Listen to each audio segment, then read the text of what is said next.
riba ini saya sudah mengenal bahasa riba ini semenjak 2 tahun yang lalu. Saya sering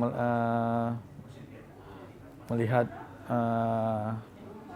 di komunikasi melalui handphone bahwasan tentang masyarakat tanpa riba. Tepat waktu 2019 itu kalau nggak salah awal tahun ada masyarakat tanpa riba.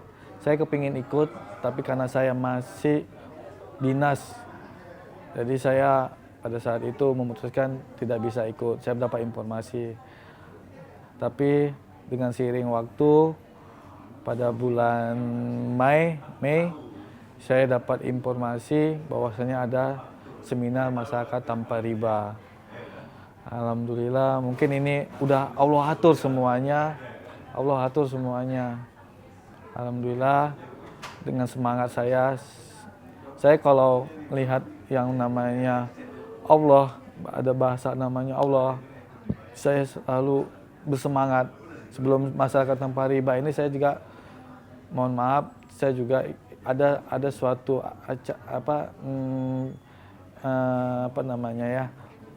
suatu seminar juga tentang pola pertolongan Allah. Pola pertolongan Allah ini juga saya menceritakan gimana cara kita mendekatkan kepada Allah, dosa-dosa yang kita lakukan, mohon ampun kepada Allah, mohon petunjuk kepada Allah. Akhirnya saya memutuskan saya mengajak istri saya, sempat sih istri saya juga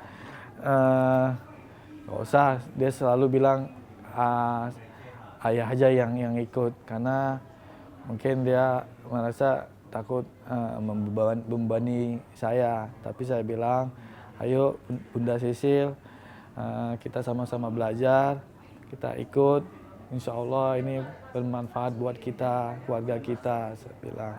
Akhirnya dengan saya kasih tahu beliau dengan pelan-pelan, bismillah, beliau akhirnya ikut saran saya. Karena kalau saya mungkin langsung nanti menyampaikan, takutnya nggak kena di istri saya. Akhirnya beliau bersedia mengikuti seminar masyarakat tanpa riba ini pada saat ada di Medan. Alhamdulillah juga beliau setuju, dan beliau juga memotivasi saya setelah selesai acara tersebut. Ayo kita, ayah Sisil, kita lunasi utang-utang kita segera, karena setiap hari itu dosanya terus bertambah. Baik, akhirnya setelah selesai acara tersebut, besoknya kita selesaikan utang-utang tersebut. Alhamdulillah sampai hari ini utang saya sudah selesai. Mungkin untuk saudara-saudara saya yang masih bekerja di perbankan, ayo segera hijrah, karena kita nggak kuat gitu loh. Karena dosa riba inilah dosa yang perang sama Allah dan Rasulnya. Nggak akan kuat kita. Sedangkan kita memohon, selalu berdoa, selalu sholat, selalu ibadah. Kenapa kita memilah-milah? Kita sholat kita laksanakan, puasa kita laksanakan, zakat kita laksanakan. Tapi kenapa yang lain-lain, yang dosa, yang riba ini kita nggak kita jalankan? Apa karena kita nggak kelihatan dosanya? Apa karena kita makan babi karena kelihatan, kita nggak mau? Minum khamar kita mau karena kelihatan. Tapi yang dosa riba ini emang nggak kelihatan. Tapi saya selalu berdoa buat saudara-saudaraku yang ada di perbankan. Semoga Allah membolak-balikkan hati saudara-saudaraku ini semua. Kalau saya ini hanyalah tugas menyampaikan, berdakwah.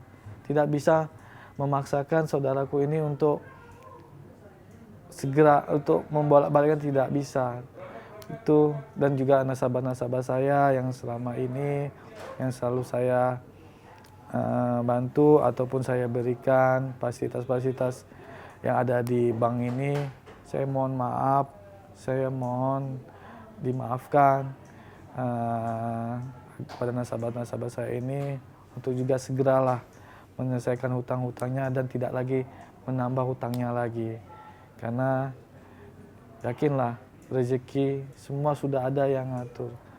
nggak usah kita nafsu setan ini yang selalu kita ikutin. Ya, itu aja mungkin dari saya. Sekali lagi saya kepada saudaraku semuanya, saya mohon dimaafkan kepada Allah, saya mohon ampun kepada saudara saya mohon dimaafkan apabila ada salah selama ini, mohon dimaafkan. Segera saya berdoa sekali lagi untuk saudara-saudaraku untuk segera hijrah dari perbankan. Mungkin itu aja. Wabillahi taufiq wal hidayah. Assalamualaikum warahmatullahi wabarakatuh.